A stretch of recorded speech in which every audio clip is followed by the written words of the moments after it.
¿Qué tal, amigas, amigos? ¿Cómo están? Es un placer para mí estar con ustedes una vez más.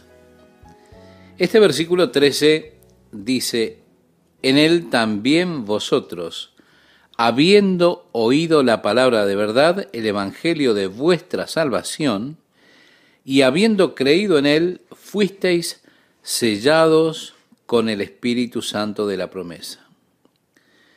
Como mencionábamos en el programa anterior, Éfeso era un puerto principal al cual llegaba mercadería desde la parte oriental del mundo. Los comerciantes de Roma llegaban a ese puerto de Éfeso, a los mercados más grandes, mercados mayoristas, y allí compraban su mercadería que venía de Oriente. La preparaban, la ponían en cajas y allí ponían su sello en la caja, un sello que se ponía sobre cera. Cada uno tenía su anillo con su sello, lo presionaban contra la cera y quedaba entonces en esa caja la marca del comerciante que lo había comprado. Y así colocaban esas cajas en los barcos salían hacia Puteoli, que era el puerto de Roma en aquellos días. Cuando llegaba la mercadería al puerto, los empleados de esos comerciantes que habían comprado estaban allí y comenzaban a pasar entre las cajas mientras éstas eran descargadas y veían el sello de aquel que había comprado y decían: allí está, esta le pertenece, esta otra. Recogían la mercadería que estaba sellada con el sello de su amo. Sí, era la señal del dueño que decía: eso es mío, eso me pertenece, tiene mi sello. Era la señal del propietario. Estimado oyente, Dios lo ha comprado a usted.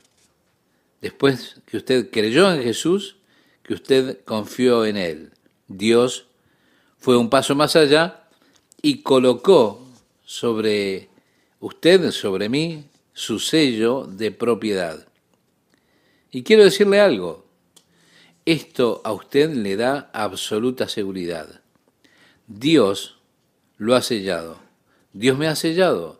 Yo soy de Él, le pertenezco a Dios, porque tengo el sello de Dios sobre mi vida, su Espíritu Santo, con el cual Él me ha sellado, me ha puesto ese sello de pertenencia de Dios, que es las arras de nuestra herencia hasta la redención de la posesión adquirida. Vale decir, es el pago por anticipado. Yo mencionaba en el programa anterior que podemos poner un aviso en el periódico, pensamos vender el auto, y bueno, llega alguien y nos dice: me gusta su auto, se lo quiero comprar. Voy al banco y consigo el dinero y vuelvo. Pero yo digo: ¿usted realmente lo va a comprar? Sí, quiero comprarlo, pero debo ir al banco a conseguir el dinero. Bueno, muy bien, entonces déjeme una seña, un depósito. Pero no, yo lo voy a comprar. Le dejo mi palabra. No se trata de palabra. Yo quiero que usted me deje un adelanto, porque quizá viene alguien en unos momentos, me ofrece el dinero en efectivo y yo ya tengo el dinero en mi mano. Y no voy a perder la venta por usted, porque usted puede cambiar de idea o de opinión camino al banco. Quizá el banco no le dé el dinero a usted. Así que si usted me deja un adelanto, si usted quiere que le guarde el auto, me deja un adelanto. Me deja el adelanto y el auto es suyo. Eso es lo que se le llama la seña o el depósito, la fianza. Quiere decir que alguien tiene el firme deseo de comprar algo. Es decir, estoy seguro en mi deseo de comprar eso, por eso dejo la seña. Es el depósito que indica que usted seguirá adelante hasta completar la compra. De esa manera Dios ha puesto su depósito, su seña, en nosotros. Él nos ha adquirido. Hemos sido redimidos a través de Jesucristo. Él me ha sellado, colocó su marca de propiedad sobre mí, pagó el adelanto, el depósito, hasta aquel día en el que Él me tome y me traslade a su reino glorioso y se complete mi redención. ¿Se da cuenta? este cuerpo todavía no está redimido. Tengo un espíritu redimido que vive en un cuerpo que se está corrompiendo. Este cuerpo va decayendo cada día, se va desgastando, pero tengo un espíritu redimido. Solo espero por la redención del cuerpo, es decir, el cuerpo nuevo que Dios tiene para mí, el edificio de Dios, que no es hecho de manos, eterno en los cielos. Y allí, cuando entre en ese nuevo cuerpo y esté en la presencia del Señor, mi redención en ese instante se habrá completado. Mientras tanto, que Dios le muestre a usted que Él tiene el deseo, y es un deseo sincero, de su propósito de redimirlo a usted. Para eso, Dios le da una garantía, un pago por anticipado de la posesión adquirida. Es su Espíritu Santo sellado en nosotros, para alabanza de su gloria, dice el versículo 14. Reitero, un día Dios completará esta transacción y este tiempo de transición de mi salvación cuando ya esté allí con Él en su reino glorioso. Luego dice el versículo 15, por esta causa también yo, habiendo oído de vuestra fe en el Señor Jesús y de vuestro amor para con todos los santos, no ceso de dar gracias por vosotros, haciendo memoria de vosotros en mis oraciones. Esta es la primera de dos oraciones que Pablo ha hecho por los efesios. Una cosa que me gusta de las oraciones del apóstol es la franqueza de sus oraciones. Lo que pienso que es una debilidad en la oración muchas veces es la falta de franqueza en la oración. Porque muchas veces oramos por cosas que realmente son síntomas en lugar de llegar al corazón del asunto. Allí está Juan, con un terrible problema con la bebida. Se volvió un alcohólico. Y entonces, oh Dios, ayuda a Juan a que no beba más. Eso está destruyendo su vida, se está derrumbando, está bebiendo. Dios, ayúdalo a no beber más. Así que Juan se convierte entonces en un pecador sobrio en lugar de un pecador borracho. Ahora, ¿qué ganó él fuera de la sobriedad? La verdadera necesidad de Juan es la salvación. Pero, se da cuenta, nosotros oramos por los síntomas. Si usted va a un doctor que lo trata solo por los síntomas, en lugar de doctor es un estafador. Doctor, tengo este mareo, estos dolores de cabeza permanentes, la presión parece aumentar. Bueno, muy bien, vaya y tome una aspirina. 2 meses después, vengo otra vez y digo, doctor, la aspirina no me hizo nada, la presión parece mayor, me mareo mucho, veo todo negro. Bueno, le voy a dar un calmante. Usted necesita algo más fuerte. Y él solo continúa tratando los síntomas, mientras que quizá hay un tumor que se está desarrollando en el cerebro, trayendo esa presión y todos esos síntomas. El doctor es un charlatán. Muchas veces cuando oramos en determinadas situaciones, oramos solo por los síntomas, sin llegar al corazón del problema. Y creo que es importante en la oración llegar directamente al corazón, porque si oramos por los síntomas, muchas veces solamente estamos orando para que Dios corrija esos síntomas, sin que llegue realmente a la causa que los producen. Como ese hombre que cada domingo a la noche en la reunión de testimonios estaba hablando acerca de cómo él se había enredado en la telaraña del pecado esa semana. Desde ahí yo estaba determinado a vivir para Jesús, pero el pecado comenzó a mover sus redes y me enredé en la telaraña del pecado y caí de nuevo. Vine esta noche arrepentido y quiero la ayuda de Dios.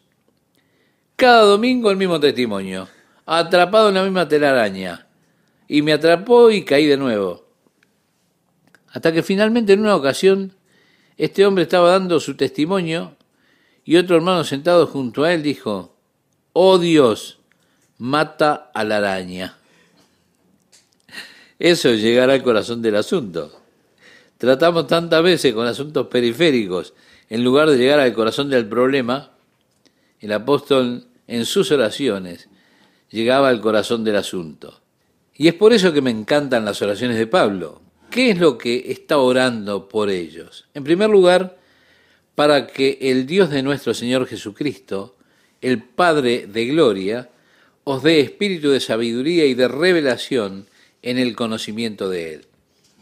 Yo creo, estimado oyente, que una de las cosas más importantes que cualquiera de nosotros pueda poseer es el verdadero conocimiento de Dios.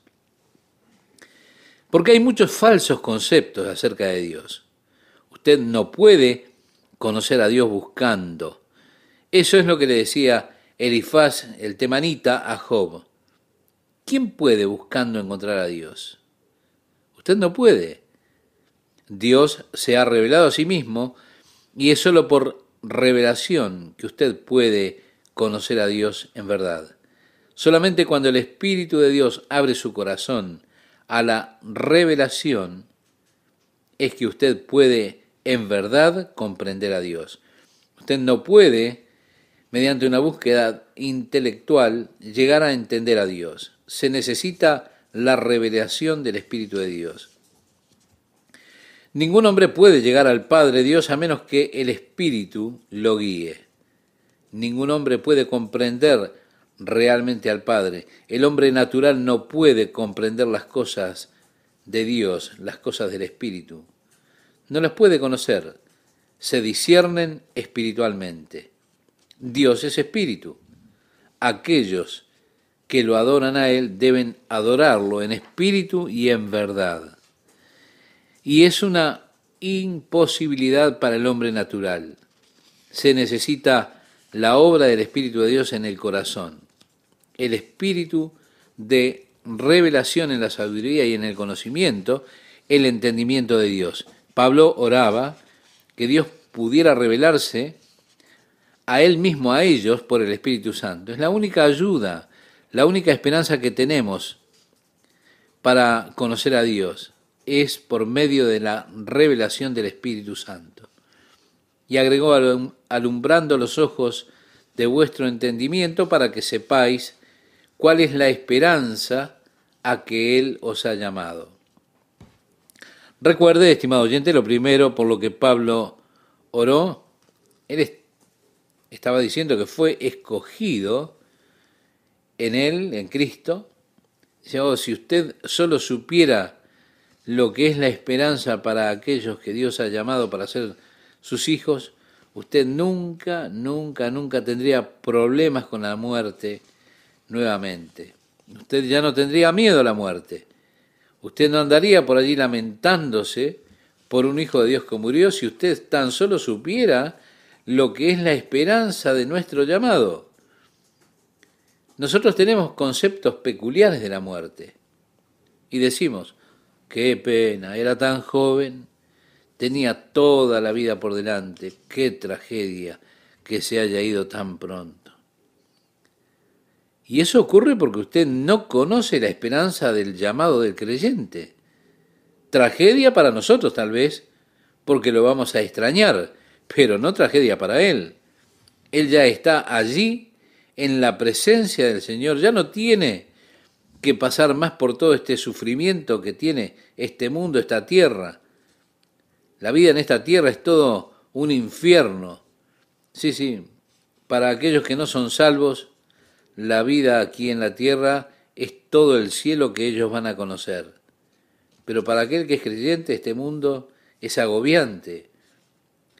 Si usted solamente supiera lo que es la esperanza del llamado de un hijo de Dios, si usted solo supiera lo que Dios tiene guardado para sus hijos, si usted solamente conociera la gloria que nos espera como hijos de Dios, mire usted corregiría esa falsa actitud que tenemos hacia el mundo y las cosas del mundo.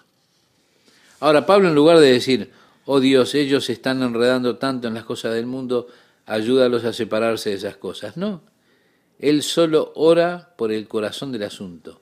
Ellos no saben lo que Dios está preparando para ellos. Ellos están desanimados porque han perdido de vista la gloria que Dios ha de revelar en ellos. Así que va al corazón del tema. Dios ilumínalos para que sepan la esperanza de su llamado. Permítele saber, Dios, lo que tienes reservado para ellos. Ellos ya no querrán estar desanimados, Señor. Ellos solo conocen las cosas gloriosas que los esperan cuando lleguen al final del camino, si tú se las revelas. Alejandro el Grande estaba yendo sobre el Himalaya mientras se movía tratando de conquistar India. Habiendo conquistado el imperio persa y habiendo obtenido todas sus riquezas, él vio a un hombre cuyo caballo estaba sumamente cargado y el caballo se debilitaba por la carga y comenzaba a tropezar. Y ese hombre hacía lo mejor que podía por ayudar al caballo. Finalmente el caballo no pudo con la carga. Así que aquel hombre tomó esa carga que estaba sobre el caballo, la puso sobre sus hombros y comenzó a lidiar con la carga.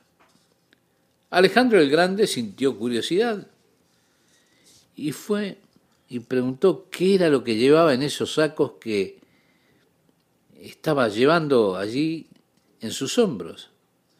¿Por qué no los dejaba en el camino? Se acercó al joven y le dijo, ¿qué tienes en esos sacos que tanto te esfuerzas por llevar? El muchacho lo miró y dijo, Señor, en estos sacos llevo los tesoros de Alejandro el Grande. Alejandro movió su cabeza y dijo, cuando lleguemos al campamento, llévalos a tu tienda. Ahora te pertenecen a ti. ¿Sabe?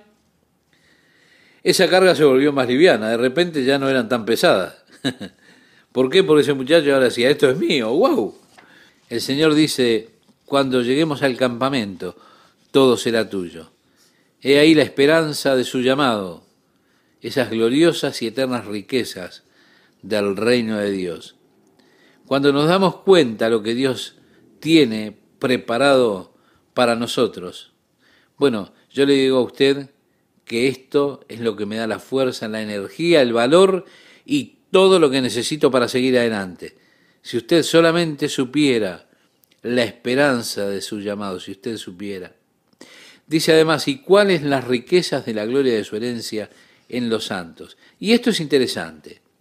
Ahora, tenga cuidado, él no está hablando acerca de su herencia aquí. Él está hablando acerca de su herencia en nosotros. Y esto para mí es un misterio. Si usted se da cuenta que Dios lo está atesorando a usted.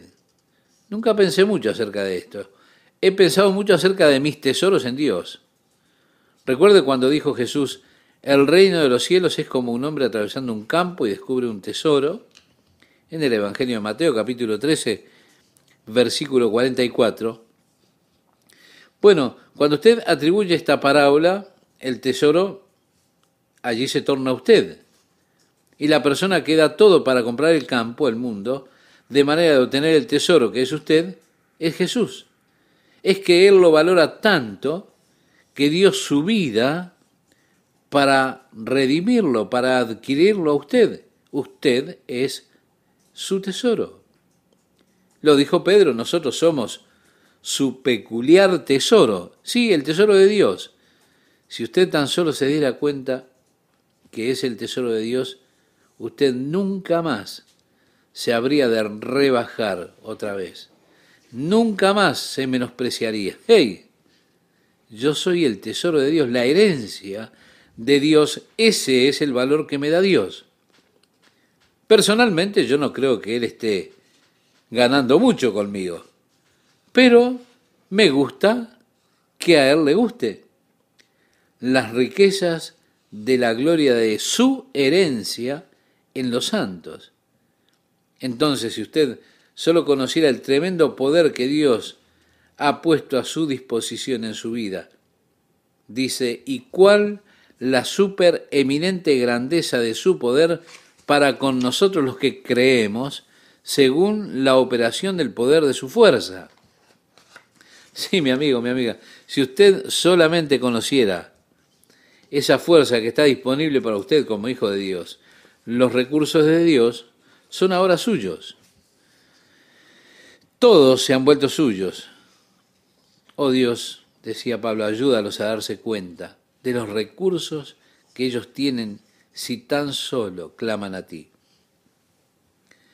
Ese mismo poder que dice ahora, la cual operó en Cristo resucitándole de los muertos y sentándole a su diestra, el mismo poder del Espíritu que levantó a Jesús de la muerte, es el poder del Espíritu que habita en usted y que hará vivos nuestros cuerpos mortales. ¿Por qué? Porque Él habita en nosotros. Si usted tan solo conociera la excelente grandeza del poder del Espíritu de Dios y que ese poder está disponible, esto lo pone a Cristo, lo puso a Cristo, ese poder, en los lugares celestiales, sobre todo principado y autoridad y poder y señorío. Es decir, habla de grados de los seres espirituales en el universo. Cristo está por sobre todos esos seres espirituales, más allá, por encima de cada principado, de cada poder, de cada autoridad, de cada señorío, y sobre todo nombre que se nombra, no solo en este siglo, sino también en el venidero. Ese lugar y posición que Dios le ha dado a Jesucristo.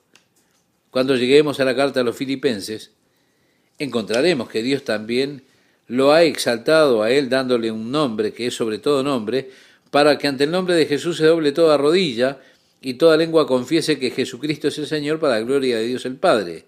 Sí, Él lo ha sentado allí en los lugares celestiales sobre todo, dándole un nombre que es sobre todo nombre que se nombra. Y sometió todas las cosas debajo de sus pies, dice el versículo 22 aquí en Efesios capítulo 1. Y lo dio por cabeza sobre poder que Él ha dado a Jesús para reinar, Él le ha dado a Él ser la cabeza sobre todo, pero dice, lo dio por cabeza sobre todas las cosas a la iglesia. Vemos, Cristo es la cabeza del cuerpo que es la iglesia. Cada mes en nuestra reunión, en la Junta de Iglesias, comenzamos la reunión con un reconocimiento de que Jesús es la cabeza del cuerpo que es la iglesia. Nosotros no estamos allí para conducir el negocio. Nosotros estamos allí para tener la mente del Señor y que Él pueda dirigir las actividades de la iglesia. Nosotros no estamos allí para gobernar la iglesia. Estamos allí para escucharlo a Él, para descubrir lo que Jesús quiere que se haga. Y buscamos su consejo, su asesoría. ¿Por qué? Porque Él es la cabeza sobre todas las cosas de la iglesia, como dice a continuación, la cual es su cuerpo, la plenitud de aquel que todo lo llena en todo. ¿Qué tal, amigas, amigos? ¿Cómo están? Qué alegría estar nuevamente con ustedes, compartiendo este hermoso estudio de esta apasionante carta del apóstol Pablo a los Efesios. Comienza el capítulo 2 diciendo, y Él os dio vida a vosotros cuando estabais muertos en vuestros delitos y pecados. Algo bastante pesado, ¿verdad? Las cosas que Pablo tiene que decir acerca de nosotros y de aquellos hermanos de Éfeso que intentaron amortiguar todo el estallido dándole un adelanto allí de lo que él va a decir acerca también de nosotros. Sí, les dio un adelanto que fue realmente muy duro. Recuerda, Dios le dijo a Adán, el día que comieres de ese fruto, de cierto morirás. Hablando de aquel fruto del árbol del conocimiento del bien y del mal en el huerto de Edén. Dios hablaba acerca de la muerte espiritual, es decir, la conciencia de Dios, la comunión, el compañerismo, la unidad que Dios pretendía que el hombre tuviera con Él. Eso cesó.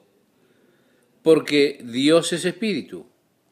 Los que le adoran a Él tienen que hacerlo en espíritu y en verdad. La relación con Dios cesa en el momento en el cual el hombre desobedece el mandato de Dios en el momento que el hombre transgrede la ley de Dios. Por eso, cuando estabais muertos. Realmente, como resultado de las transgresiones de los pecados. En el idioma griego, la palabra que se utiliza para definir el pecado es amartia, una palabra que significa errar. Nuestra palabra pecado entonces tiene su raíz en errar. De hecho, viene de un juego de arquería que los británicos practicaban.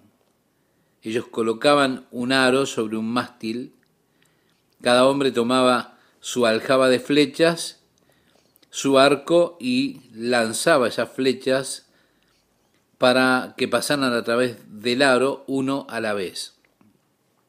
Así que de repente habían 5 hombres compitiendo, cada uno de ellos con 10 flechas, uno tras otro lanzaban sus flechas para que pasaran a través del aro que estaba allí encima del mástil.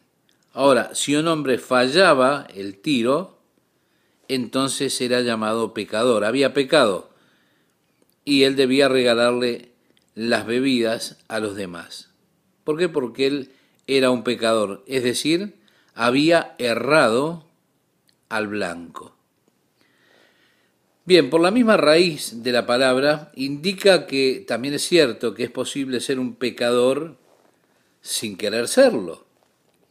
Es posible que usted esté intentando dar en el blanco con mucha fuerza, pero sin importar cuánto esfuerzo pongamos en intentar dar en el blanco, ninguno de nosotros ha dado realmente en el blanco que Dios requiere para el hombre.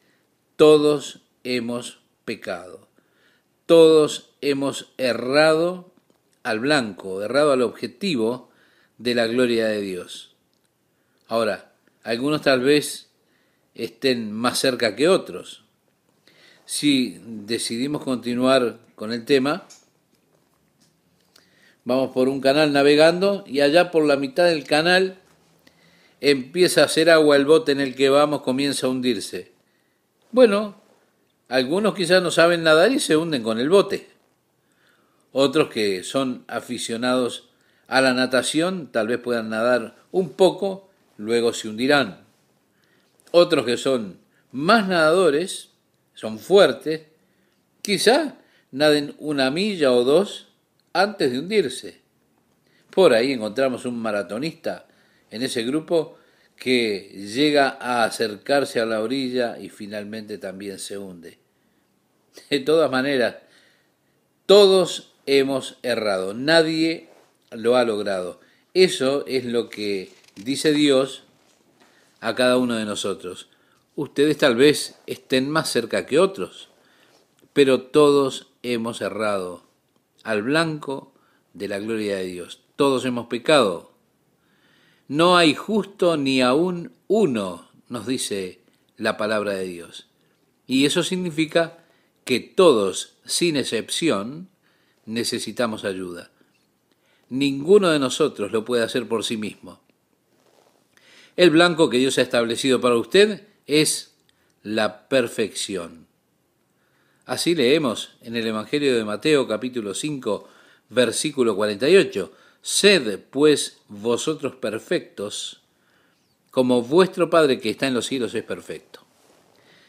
Luego las Escrituras dicen que ninguno de ustedes es perfecto.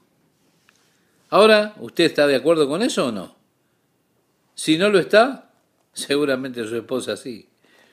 Todos nosotros hemos pecado, todos hemos errado al blanco, a pesar de que hemos puesto lo mejor de nosotros para dar en el blanco. Hemos errado la gloria de Dios.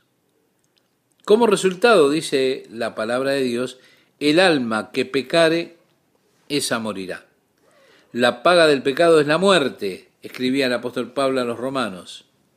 Sí, es la pérdida de la comunión con un Dios que es santo. En el versículo 2 leemos, cuando estabais muertos en vuestros delitos y pecados, en los cuales anduvisteis en otro tiempo siguiendo la corriente de este mundo. Bueno, la palabra anduvisteis en el griego es una palabra que debiera traducirse vagar o caminar sin rumbo.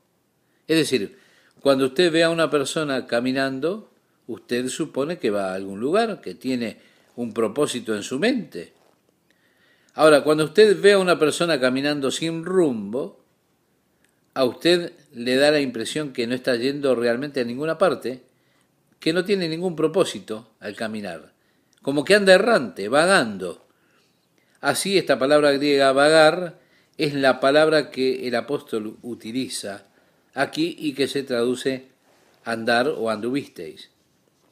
Pero en tiempos pasados uno solo vagaba por la vida, es decir, realmente no tenía un propósito eterno realmente. Usted no tenía ningún lugar al cual ir eternamente. Usted solo existía. Allí no había un propósito verdadero para su vida.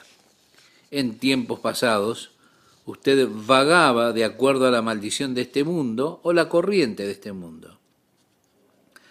La palabra corriente tiene su raíz de significado en el griego como veleta, es decir, para donde sea que sopla el viento, para ese lado va. Y ahí está la corriente de este mundo. Usted simplemente se mueve por ella. Cualquiera sea la moda del momento, allí estoy yo moviéndome con esa moda. ¿Se da cuenta? ¿Y todo el mundo lo está haciendo? Bueno, entonces vamos también. Cuando yo era chico solía preguntarle a mi madre si podía ir a cierto lugar, a hacer cierta cosa. Y si ella me decía, no, hijo, no puedes. Yo le decía, ¿por qué, mamá? Si todo el mundo lo hace, todo el mundo va. Ella solía decir, hijo, no hace ninguna diferencia si todos lo hacen o no. Si todos saltan para tirarse al fuego, ¿tú vas a saltar al fuego? Como cristiano vas a aprender a ir contra la corriente. Cualquier pescado muerto puede flotar en la corriente. Hace falta un pez vivo para nadar contra la corriente. Yo le agradezco a Dios por ese piadoso consejo de mi madre. En otro tiempo nosotros solo íbamos llevados por la corriente, llevados por el viento, como que éramos movidos sin rumbo, siguiendo la multitud, siguiendo la corriente de este mundo, siguiendo la moda. Ahora Pablo nos da un maravilloso panorama y es que estas modas del mundo están siendo realmente dirigidas por nada menos que Satanás. Porque dice, conforme al príncipe de la potestad del aire, el espíritu que ahora opera en los hijos de desobediencia.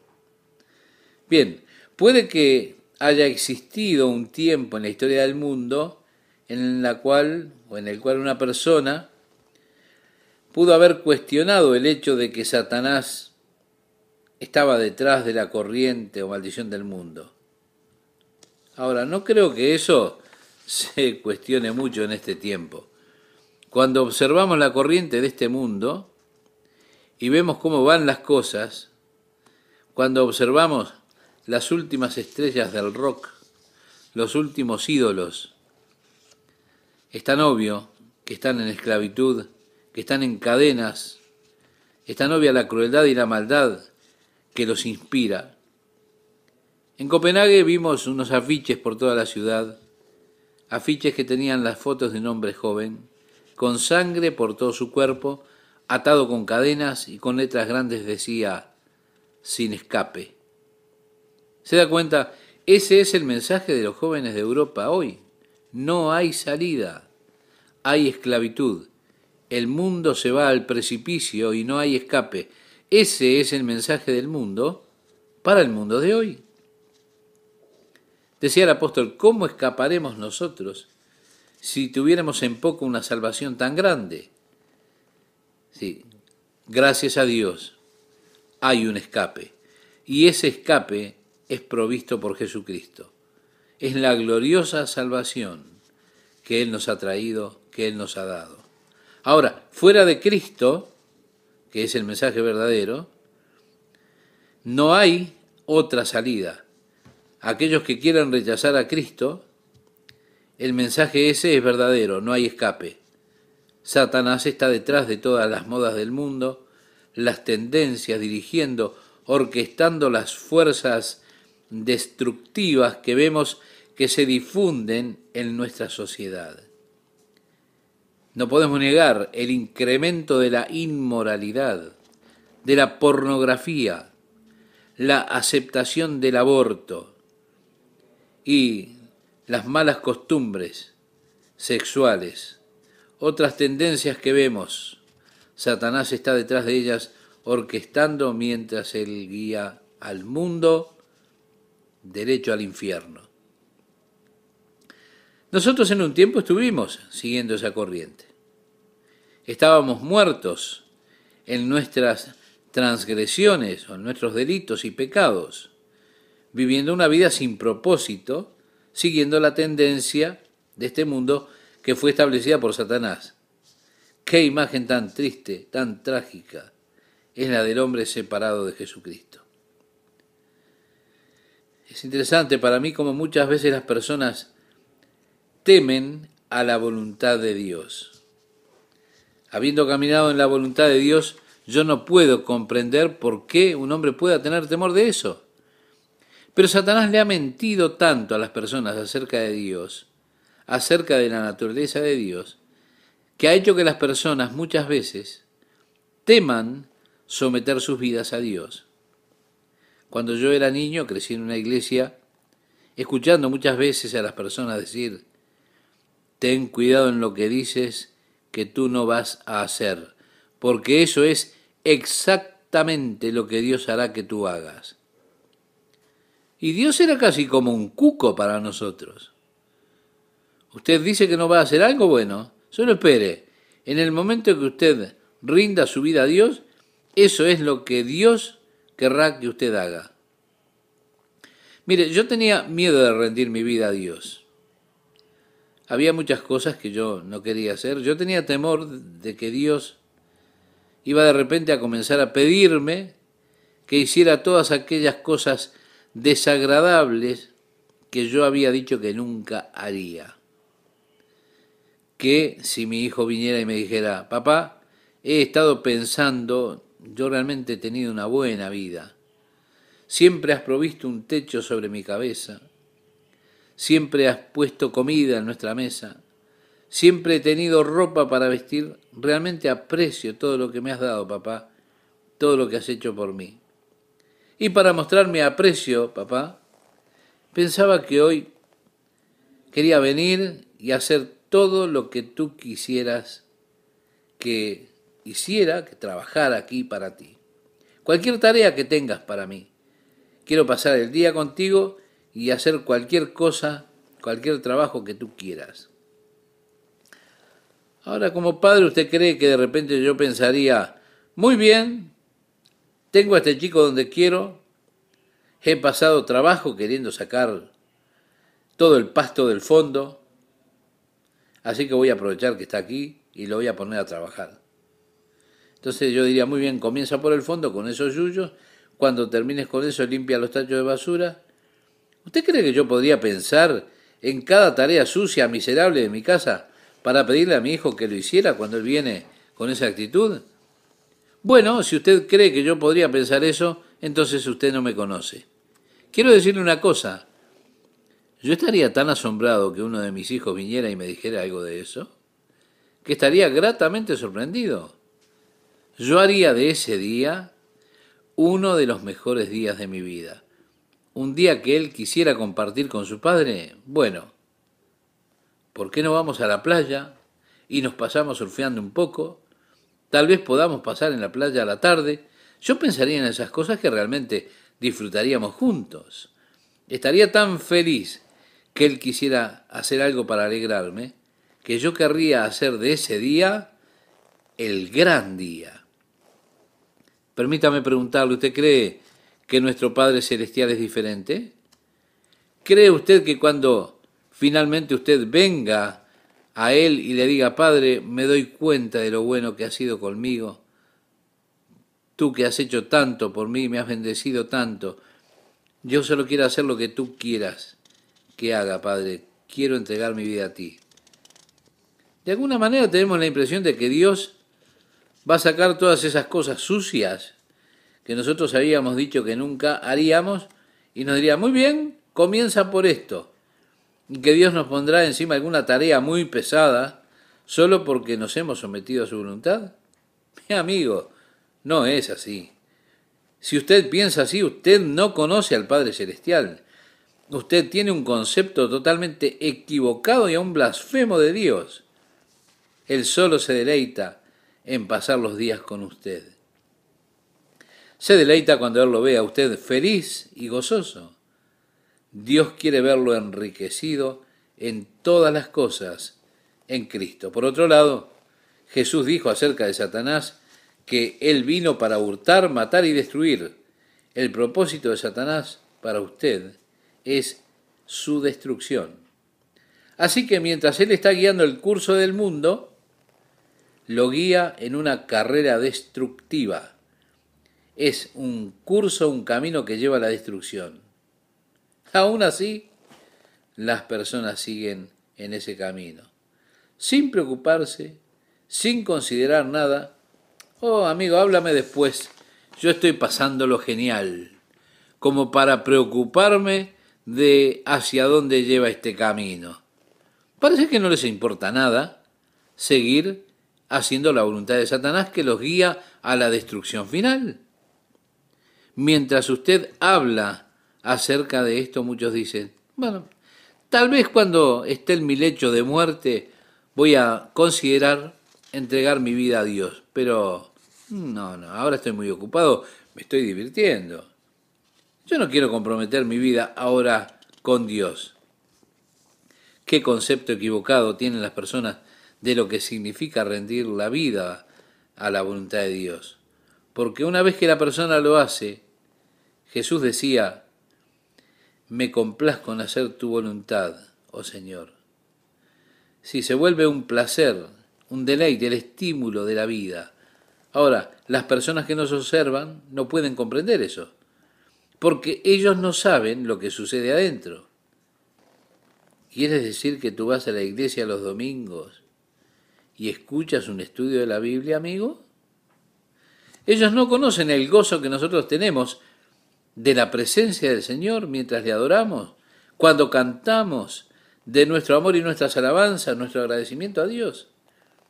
Entonces, cómo Él comienza a ministrar su verdad en nuestro corazón, comienza a hablarnos realmente. Ellos no comprenden esa emoción de la palabra de Dios ministrando a nuestras vidas, a las cosas de nuestra vida. Y así mirándolo de afuera no pueden comprender. Pero una vez que estamos dentro, caminando en comunión con Dios, experimentando su presencia y su gozo, comprendemos de qué se trata todo. Es un gozo, un deleite, reunirse con el pueblo de Dios, experimentar el amor de Dios, el amor entre la familia de Dios, el calor de la verdad de Dios, mientras Él da testimonio a nuestro espíritu. Es un gusto para mí estar con ustedes nuevamente, amigas y amigos, compartiendo la palabra de Dios para hoy. El apóstol Pablo decía que, de alguna forma, todos nosotros alguna vez estuvimos a bordo de ese barco en el cual Satanás guiaba y nos llevaba al naufragio seguro. Cuando expresa en estas palabras, entre los cuales también todos nosotros vivimos en otro tiempo. En la versión antigua del inglés aparece la palabra conversación. Es en realidad una palabra antigua y nosotros tenemos una nueva definición para esta palabra en el día de hoy. Conversación decimos que es cuando hablamos unos con otros.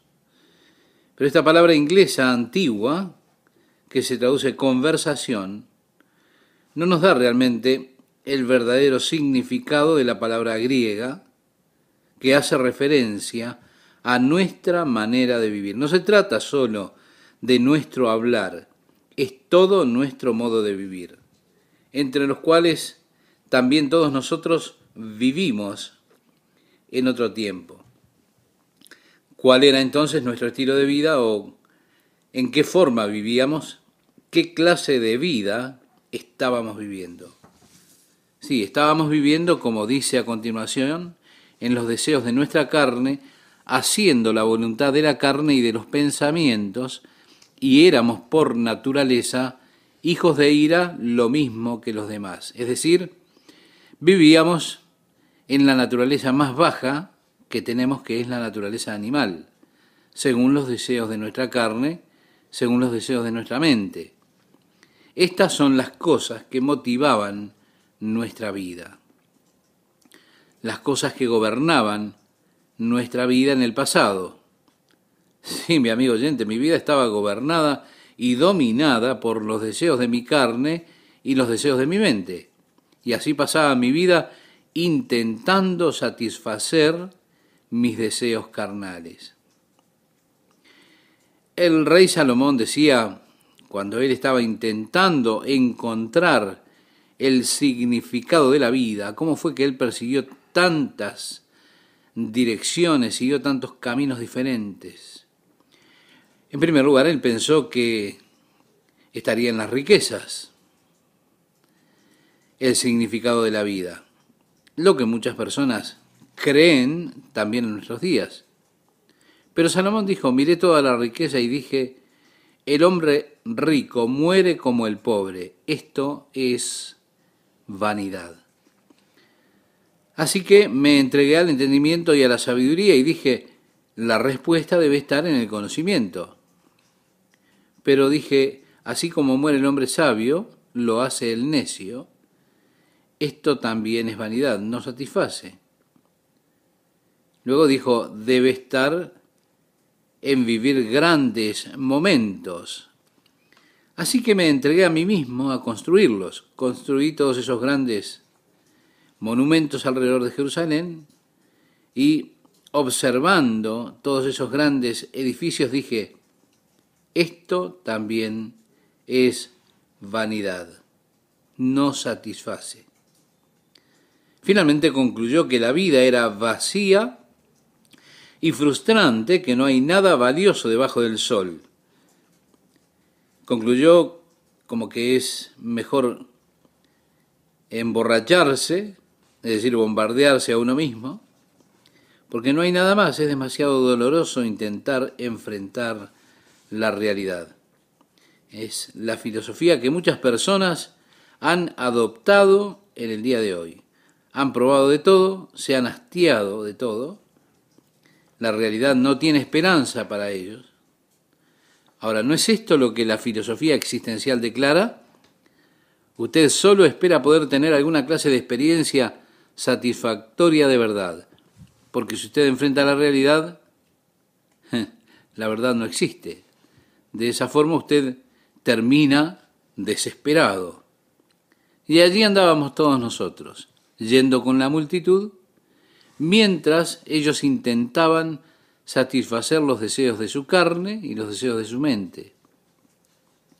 Como también nosotros, porque nosotros éramos por naturaleza, es decir, nosotros estábamos haciendo lo que sale naturalmente del hombre caído en el pecado. Éramos por naturaleza hijos de ira, lo mismo que los demás. Es la naturaleza caída del hombre, la cual es dominada por su carne y de esa forma gobernada por sus deseos carnales. Ese es el hombre natural, separado de Jesucristo, y usted es la imagen que Pablo plantea de usted y de mí. Ahora, él toma este lienzo en el cual ha pintado todo este estado oscuro, negro, y comienza a salpicar algunos colores brillantes. Por ejemplo, dice, pero Dios que es rico en misericordia. Colores brillantes pasan rápidamente a través de este fondo oscuro. Luego dice, por su gran amor con que nos amó, aun estando nosotros muertos en pecados. Sí, Dios mostró su amor hacia nosotros aún, incluso cuando éramos pecadores. Dice que Cristo murió por el impío. ¿No es esto el gran amor de Dios? es en esto que hay amor, no que nosotros hayamos amado a Dios, no, sino que Dios nos amó a nosotros y envió a su unigénito Hijo para que todo aquel que cree en Él no perezca, mas tenga vida eterna. También dice la Biblia, pero Dios, que es rico en misericordia por su gran amor con que nos amó, aun estando nosotros muertos en pecados. Ahora, es una buena pregunta para hacernos. ¿Cuándo es que Dios comenzó a amarlo a usted? Muchas veces tendemos a pensar que Dios comenzó a amarnos cuando nosotros comenzamos a ser amorosos, amables, dulces, cuando comenzamos a vivir una vida perfecta. Allí pensamos que Dios dice, ¿no es ese mi amado? ¿No son perfectos? Yo los amo. ¿Cuándo comenzó Dios a amarlo a usted? Nos dice la palabra, cuando aún estábamos muertos en nuestros delitos y pecados, Dios nos amó. No hubo un momento en el cual usted mereciera que Dios lo amara. Y no hubo un momento jamás en que Dios no lo amara a usted. Es más, nunca existirá un momento en que Dios no lo ame. Pero Dios, que es rico en su misericordia por su gran amor con el que nos amó, incluso cuando estábamos muertos, nos dio vida. Ahora, está aquí en el texto griego, finalmente lo tenemos. Nos dio vida juntamente con Cristo, por gracia sois salvos. Es decir, una vez yo estaba muerto en delitos y pecados, pero por medio de Jesucristo, Dios hizo provisión para el perdón de mis delitos y de mis pecados. Así que puedo decir con el salmista en el Salmo 32, «Oh, cuán feliz es el hombre cuyas transgresiones son perdonadas. Oh, cuán feliz es el hombre cuyos pecados son cubiertos». Cuando yo intenté esconder mi culpa, fui miserable. La mano de Dios fue dura en mi vida. Yo pensaba que iba a morir, pero después que confesé mi pecado y Dios perdonó mi pecado completamente, uno dice, qué bueno es tener el perdón de Dios. Cuán feliz es el hombre que obtiene el perdón de Dios. Así que Dios proveyó el camino para perdonar nuestros pecados y habiéndolos perdonado nos volvemos vivos en espíritu, vivimos en el espíritu, nacemos de nuevo, nacemos otra vez. Nuestro primer nacimiento, la vida natural, tiene que ver con la carne. Nacimos con un cuerpo de carne y desde el comienzo me dominaron mis apetitos carnales. Yo era un pequeño muy bueno hasta que mis apetitos carnales se apropiaron de mí y entonces comenzaba a gritar hasta que venían a alimentarme. A veces cuando ellos me alimentaban mal o no me alimentaban y yo quería alimentarme, entonces comenzaba a patear y a gritar. ¿Por qué? Porque yo era un hombre natural dominado por mis necesidades carnales. Algunas personas nunca van más allá de ese estado. Ellos aún son hombres naturales dominados por sus necesidades carnales. Y si ellos no encuentran satisfacción, gritarán y patearán. Pero mi amigo, yo nací de nuevo por el Espíritu de Dios. Sí, tuve un nacimiento espiritual, una nueva vida. Ya no me relaciono con Adán, mi padre en la carne, sino que ahora me relaciono con Jesucristo, mi Padre en el Espíritu. He nacido de nuevo por el Espíritu de Dios por medio de Jesucristo. Y ahora este nacimiento espiritual hace que mi espíritu esté vivo. Con mi espíritu vivo, ahora tengo comunión con Dios. Nuevamente me he reunido con Dios por medio del Espíritu Santo. Su Espíritu da testimonio a mi espíritu que yo soy hijo de Dios. Y como su espíritu da testimonio a mi espíritu, yo clamo, Abba, Padre. ¿Sí? Clamo, papito. ¿Cómo se traduce esa palabra? Abba. Y lo hago muy naturalmente, yo le adoro a Él en espíritu y en verdad. Así que Él nos ha dado vida, estamos espiritualmente vivos, porque por gracia somos salvos. Es decir, nosotros no lo merecemos, no lo podemos ganar. No hay obra que podamos hacer para nacer nuevamente del Espíritu, para estar espiritualmente vivos. No es eso el resultado de un gran esfuerzo de nuestra parte.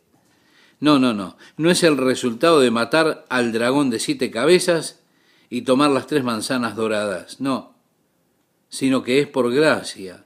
Es el glorioso regalo de Dios, de su amor para mí. Por gracia ustedes son salvos. Ahora, no solamente Él me ha dado vida, dice, y juntamente con Él nos resucitó, y asimismo nos hizo sentar en los lugares celestiales con Cristo Jesús. Se trata de mucho más que solo lavarme de mis pecados. Es darme vida ante Dios y vida de Dios y elevarme a niveles celestiales, donde Dios ahora me tiene sentado junto a Cristo o junto con Cristo en esos lugares celestiales. Este nuevo caminar, esta nueva vida que tengo en el Espíritu, es una vida resucitada, esa vida resucitada de Jesucristo. ¿Cuál es el propósito? Lo dice, para mostrar en los siglos venideros las abundantes riquezas de su gracia, en su bondad para con nosotros en Cristo Jesús. Estimado oyente, yo quiero que note el versículo 5, dice con Cristo. El versículo 6 dice con Cristo Jesús. El versículo 7 dice en Cristo Jesús. Sí, todas estas cosas que Dios ha hecho, las ha hecho por nosotros en, con y por medio de Jesucristo. El glorioso futuro que nos espera, como oraba Pablo en el capítulo 1, y nosotros estuvimos viendo en programas anteriores, él oró que ellos pudiesen saber cuál era la esperanza de su llamado. Dios lo llamó a usted para que sea su hijo. ¿Se da cuenta lo que significa esto? Significa que por toda la eternidad usted estará habitando con Dios en su reino eterno, mientras Dios le revela a usted las excelentes riquezas de su misericordia y su bondad por medio de Jesucristo para usted. El salmista decía, tan alto como los cielos están sobre la tierra, así también las misericordias de Dios están sobre aquellos que le temen. Dios, toda la eternidad estará revelando esa enorme grandeza de su misericordia y de su bondad, cosas que Él ha provisto y ha hecho por usted por medio de Jesucristo. Usted nunca terminará de descubrirlo todo. La eternidad no será lo suficientemente extensa. Toda la eternidad, la gracia de Dios, el amor y la misericordia de Dios han de revelarse para nosotros. Porque por gracia sois salvos por medio de la fe, y esto no de vosotros, dice el versículo 8. ¿Qué es no de vosotros? La fe. Bueno, usted quizá dice, bueno, yo creo en Dios. Mire, yo creo. No se trata de usted mismo, la fe no viene de usted. La fe es un regalo de Dios, es un don de Dios. Así lo dice aquí, es don de Dios. ¿Recuerda usted cuando los madianitas cubrieron la tierra como saltamontes?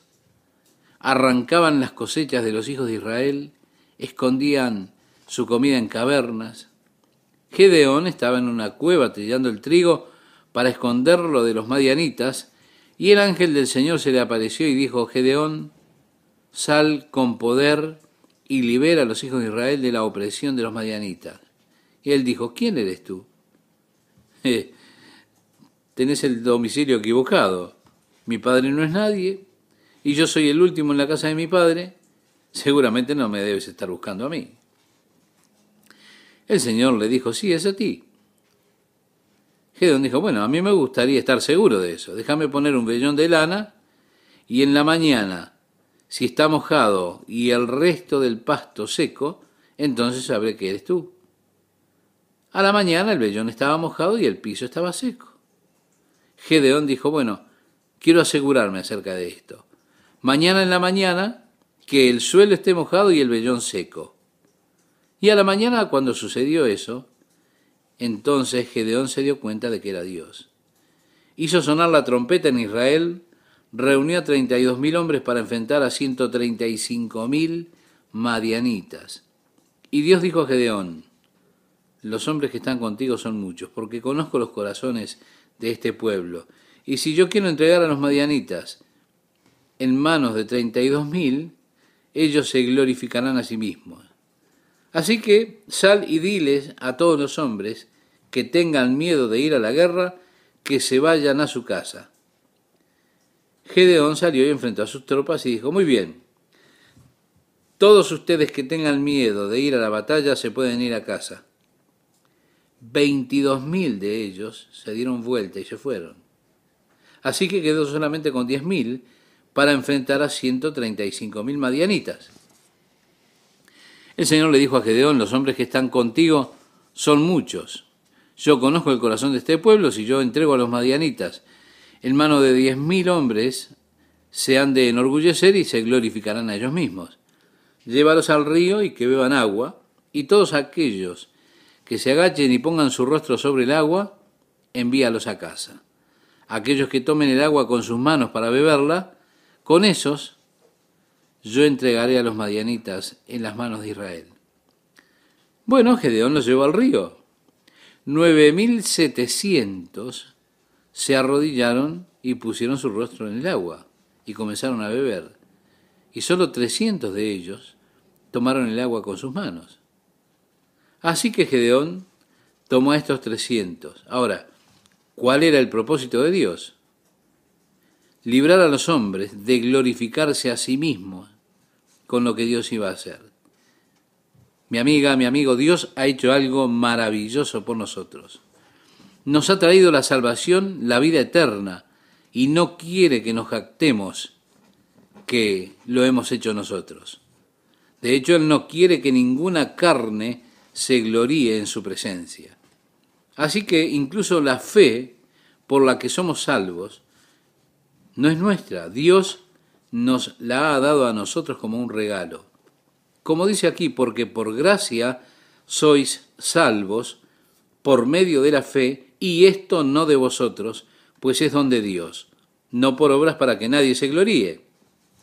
¿Se da cuenta? Dios conoce la tendencia que tenemos de querer apropiarnos de la gloria que le pertenece a Él. Es una parte de la naturaleza pecaminosa. Eso mismo es lo que hizo tropezar a Satanás. Satanás dijo, voy a exaltar mi trono sobre las estrellas del cielo, me voy a sentar en la congregación a los lados del norte, voy a ascender a las alturas, seré semejante al Altísimo. Yo quiero que me reconozcan, me adoren y se gloríen en mí. Ese fue el pensamiento de Satanás. Dios dice a través del profeta Isaías, en el capítulo 14 de su libro, verso 12, ¿cómo caíste del cielo, oh lucero, hijo de la mañana? Se da cuenta, para que nadie se gloríe buscando gloria. Dios sabe que esto es parte de nuestra naturaleza, por eso Él puso la salvación fuera de nuestra capacidad, de nuestras posibilidades. Él logró nuestra salvación sobre la base de su gracia, de su obra por medio de Jesucristo y por medio de que yo crea en esa obra. Pero además Él me da la fe para que crea. Él me llevó hacia Él mismo. Él puso fe en mi corazón para creer su verdad y me concedió a mí, por medio de su gracia, este glorioso regalo, este don de la vida eterna.